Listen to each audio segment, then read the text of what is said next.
এই মঞ্চে আমাদেরকে গান গাওয়ার অথবা গান পরিদর্শন করার সুযোগ দেওয়ার জন্য।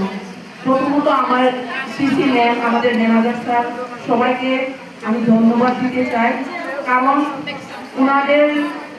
ওনাদের সহযোগিতায় আমরা এই মঞ্চে উপস্থিত থাকতে পেরেছি, যার জন্য আমরা সাহস পেয়েছি।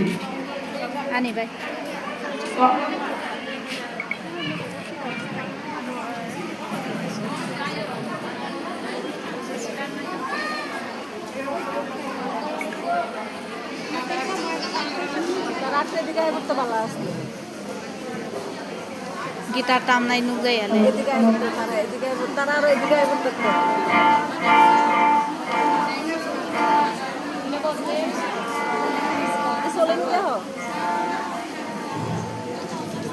yang tay sa kay yang ka sa kumuta